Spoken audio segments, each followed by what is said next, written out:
Today, again, my name is Josh Reynolds, and this is the Prince George's County Economic Development Corporation's webinar Wednesdays. And I want to welcome you again. Today, we're going to be talking about HubZones. John Mason is our business development director, or one of our business development directors here at Prince George's County Economic Development Corporation. He's going to take us through our agenda for the day, and then he will also introduce our very special guest who's going to share her expertise about HubZones, specifically here in Prince George's County. So John, take it away. Thank you very much, Josh. And we have an agenda for today. We want to go through our program and kind of give you an idea of what you need to do to be certified as a company as a HubZone, talk about some of the HubZone priorities, give you some examples of a typical HubZone company, and also to discuss with you some of the opportunities that you have to really do business with the government. Almost $6.4 billion in HubZone opportunities are out there for companies that really want to take advantage of this.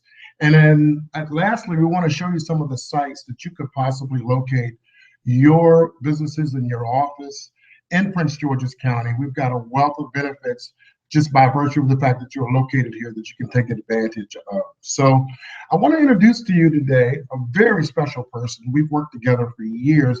She is truly a subject matter expert in the area of HubZones. Her name is Monica Randall, and she does a lot of consulting work in this area.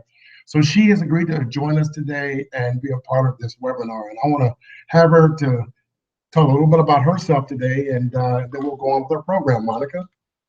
Well, good afternoon, everyone. Thank you so much. I really appreciate the opportunity to be here to participate in this HubZone webinar.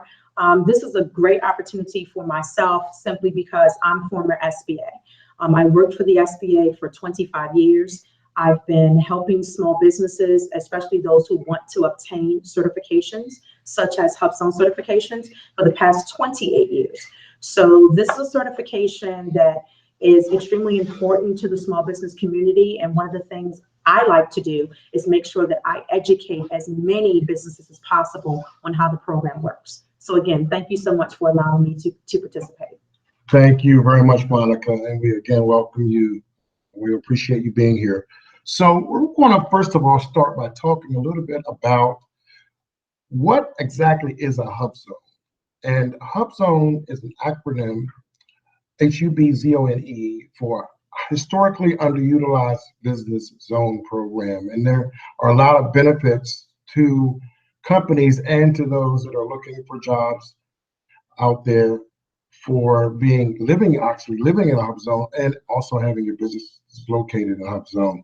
So I want to just kind of defer to Monica a little bit about some of the advantages of having your entity there and how you can really benefit by being there. Great, thank you. Keep in mind that HubZone is the only certification program that SBA has, other than veterans, that is strictly a give back program. What do I mean by that? That means that HubZone stands for, of course, underutilized. That means employment is low. The spending power in those communities are also low, and also businesses tend to not be in these particular areas because they feel like it would not be viable for them. HubZone, the program, is looking to change that. They want businesses to move into these areas to do well, help the immediate community that lives there by doing what? Providing their services through their business, of course, but also through hiring the people that live in that community. That's what can take a business from being certified as a HubZone to no longer being certified as a HubZone because of that growth. So again, keep in mind that you are moving your businesses into an area to help those that immediately live in that community. And hopefully that will turn that community around. That's primarily the purpose of the program. Okay, well, thank you very much. So there are some requirements for being a certified HubZone company. And you can kind of see on the slide what those requirements are. First of all, the firm must be a small business according to the size of the NAICS codes. And that's a particular industry code that you're designated by the federal government that identifies what you do and the functions of your business. The second thing is it has to be 51% owned and controlled by a U.S. citizen. And you can kind of see some of the others. But the one thing I wanted to mention is what Monica just spoke about, and that's 35% of the firm's total employee workforce must live in the HubZone. And that may seem like a challenge in some areas, but we've got some opportunities here in Prince George's County, particularly where our college, the University of Maryland, College Park, is located in a HubZone. So a lot of the workers there will be able to be employed at your firm. So we're going to talk about that a little bit later, but I want to just kind of talk about some of the requirements. Now, this slide represents a HubZone map, and it talks about a lot of the designated areas. So you can go onto the SBA website at sba.gov/HubZone, and you can kind of see the map, and you can put an address in and see if that particular area is a HubZone. This slide also gives you some statistics or some data on some of the existing HubZones that are already in the United States and in communities. Now, a typical HubZone company, and I want Monica to just kind of touch on this a little bit. You can see some of the characteristics of a typical HubZone company. Typically, they're a small business, $2 million minimum revenue, 15 employees, 10 plus years of experience. And also the product and service has to be one that's in demand by the federal government. So you don't want to market or produce a product that the government is not buying. The government buys almost everything. So I would imagine that each of our companies that we're talking to today or listening today could have some opportunities to do business with the Fed. So Monica, anything you might want to add to that? A couple of things. One is, just because you have a product or service that can be sold to the federal government doesn't mean that that product or service is purchased on an ongoing basis. So you must keep in mind that it can't be this, well, who can purchase your product or service? Oh, Monica, everyone can. You've already lost. You cannot go into the federal game thinking that just because you have something you believe is wanted by all, that is purchased by all. Usually that is not the situation. They may purchase something and may not purchase that something again for 10 years or 15 years. So you've gone and created this HubZone company for the purpose of selling a particular thing, but you failed to conduct thorough market research to determine whether or not that product or service is purchased on an ongoing basis. That's really the true question. So that's the first thing. And then the last thing would be, remember that HubZone can only help you with one thing, and that is selling your goods and services to the federal government, and that's it. It can't help you with local. It cannot help you with county. It can't even necessarily help you in PG. This is something, HubZone certification is for federal procurement only. So some people obtain the certification thinking that they can market or leverage it to win business in other areas. It's only for the federal government. Well, interesting. So what you're saying is that it's very important to do your homework, to make sure that is a product or services that's in demand by the federal government. On an ongoing basis. Which kind of leads us into this point on the profile end of things, where, of course, there are about 4,600 companies that are HubZone companies within the county, within the country. But some of the industries you can see are the basic industries, what being services, professional services, construction, manufacturing, research and development, and what have you. So you can see that these are pretty general SKUs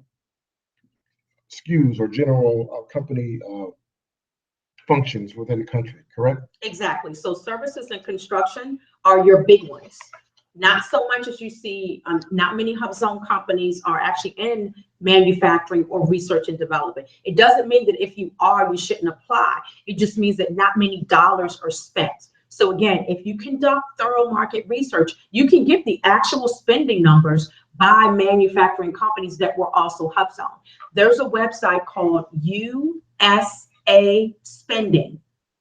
If you just type that into your web browser, USA Spending, it will take you to a database where every federal government contract that has ever been awarded over the past, I think 11 or 12 years, is in this system. That's a way for you to check out previous spending to dictate future spending. This way you're not winging it. It's going to tell you what was spent in 2015, 14, 13, 10, so on and so forth. So you can see, is it even worth it getting HubZone certification if I'm learning that I'm in manufacturing and there weren't that many dollars spent in 2015 or 2016. Again, do your homework first before you go down that road. Excellent. Well, thank you very much for that point. It's very important. So you can see that when we look at the number of HubZone companies that are doing business with the federal government, seems as though that number has been dropping over time, and I'm certain there's a reason for that. But I think what this slide really illustrates is at this particular time in 2017 for more HubZone companies. So we're here at Prince George's County Economic Development Corporation to help you again identify those opportunities with the federal government, and also to help you get certified, and even more importantly, help you to find a location in a HubZone where you can start doing business. And so we're going to go into a little bit more detail about how that works.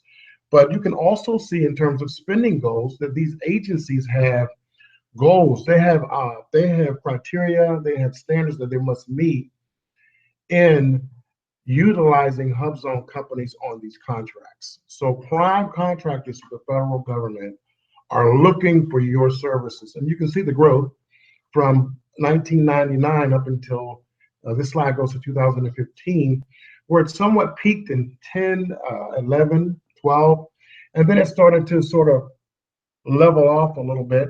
At this particular time, as I mentioned before, it's billions of dollars in procurement opportunities with all of these agencies. A lot of them are not meeting their goals. So you can see some of the numbers there in the dark colored bar where the goals have been unmet. What we want to do is to bring you in, help you to get certified, find your location, and get you to those opportunities so these agencies can meet their goals. It's mutually beneficial.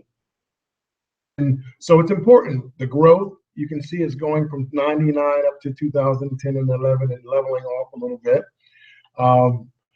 And you can see this number represents those opportunities. Again, $6.4 billion.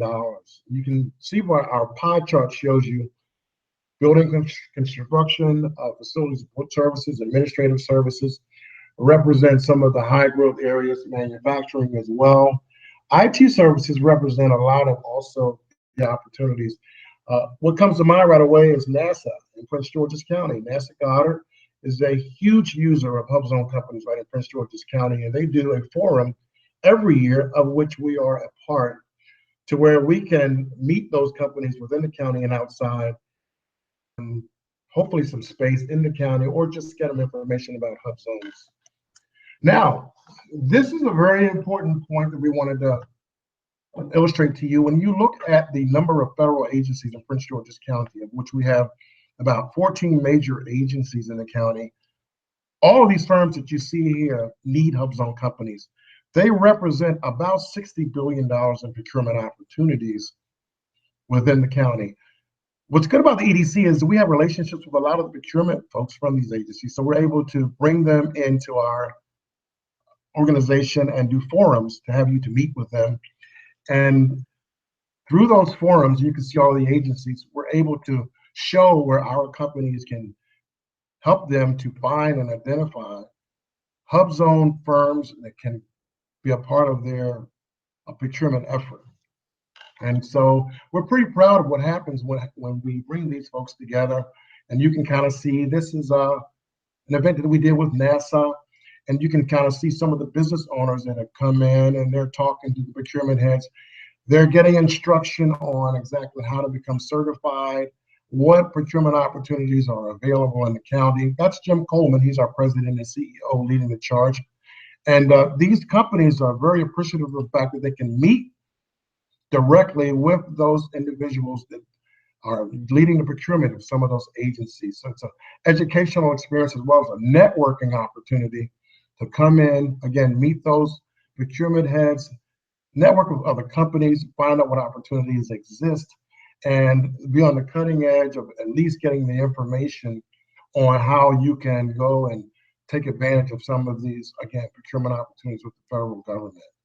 That's the IRS procurement head there. She's done a great, that's the Department of Treasury. Treasury does about $9 billion in procurement. And so when they come into this room, these are people that you can meet that you probably wouldn't have an opportunity to meet individually, but as a result of being in the room, you can have these chances to get introductions. So we want to invite you to that. I want to just kind of talk with Monica, also turn it back over to her to talk about some of the marketing strategies.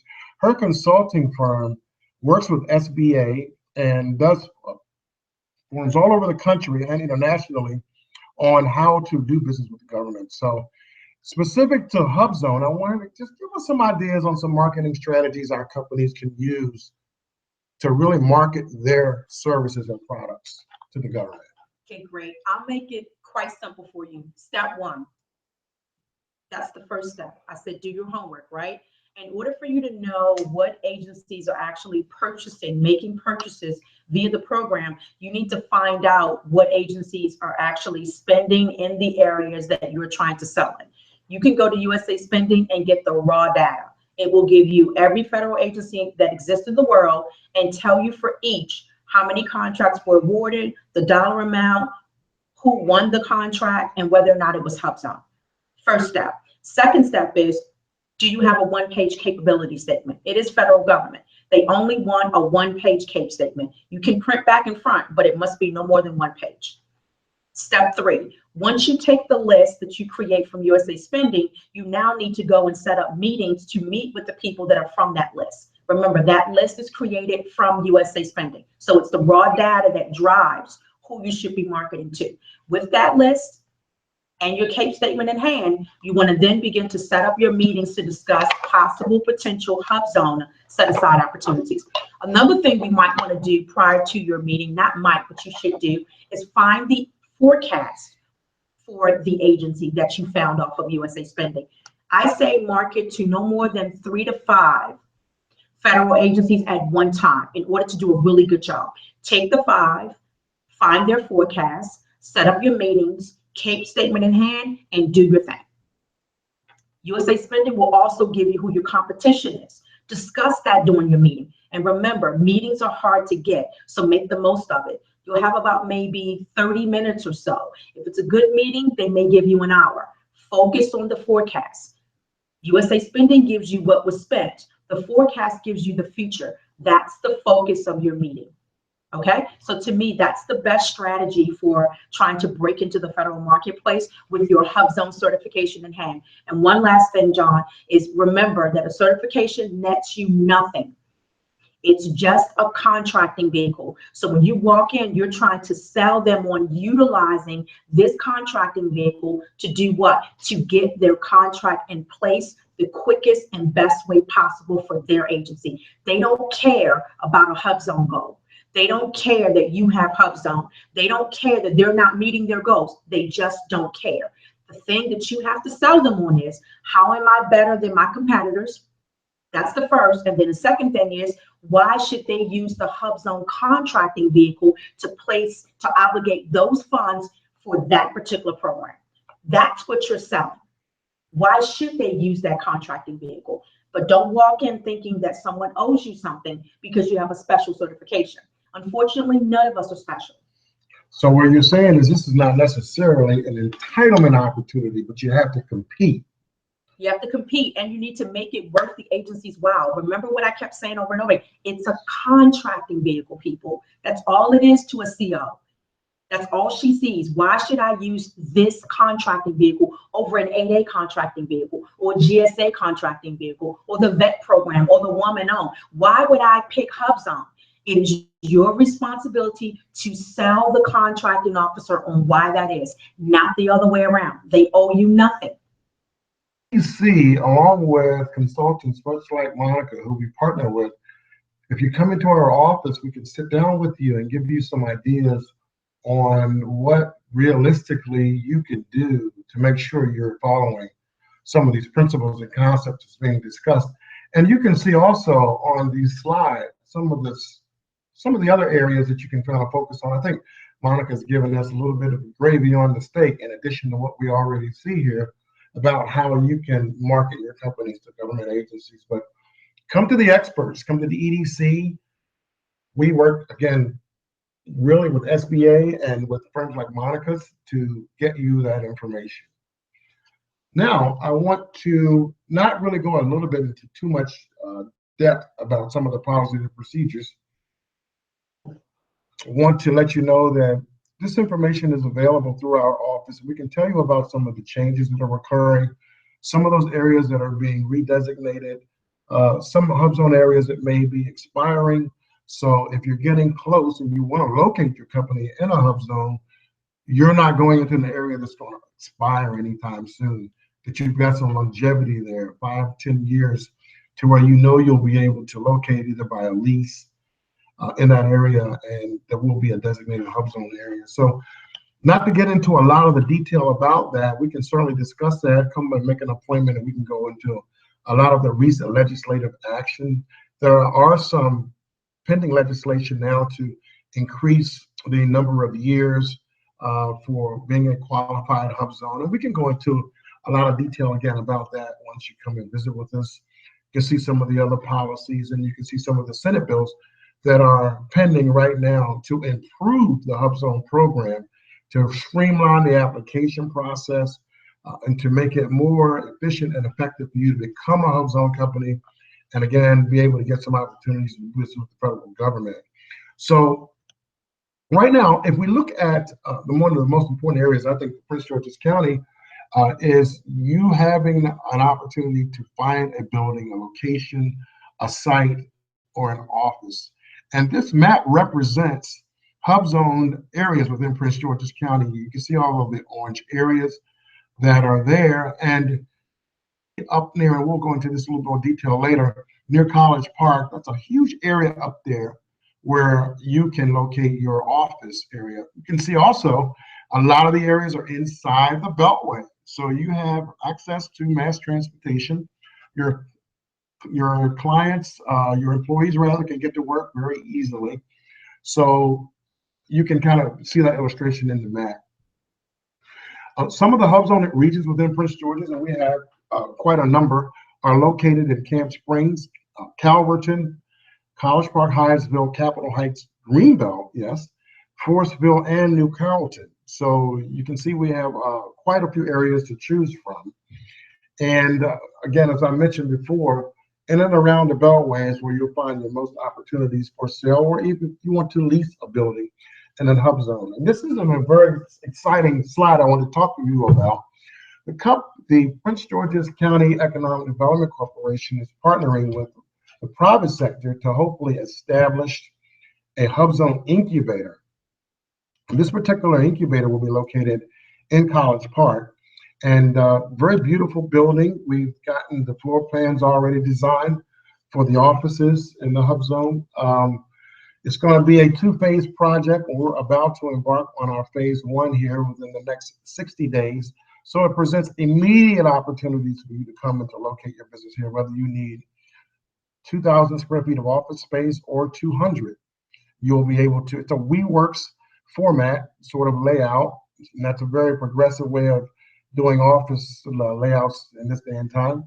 So you can see how that works. And the mission and the vision is to allow companies that want to become HubZone certified or 8A certified to get into an area geographically to locate and to pursue those opportunities, and at the same time have access to firms like Monica, the EDC, and also the SBA, which we all partner with, to get those companies the information they need to pursue those contracts. Point of entry, you can be an existing HubZone company or 8A, or you can be a company that wants to be certified and you need space. And you can kind of see the list goes on, but these are points of entry to get into our incubator. So we're very excited about that.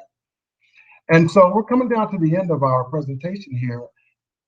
The point I want to leave with you is, if you are a HubZone company and you are located within the region, particularly maybe even Washington, D.C., or outside of Prince George's and Northern Virginia or what have you, you want to be in close proximity to those government agencies and also those procurement folks that are making those decisions or can get you the information that you need.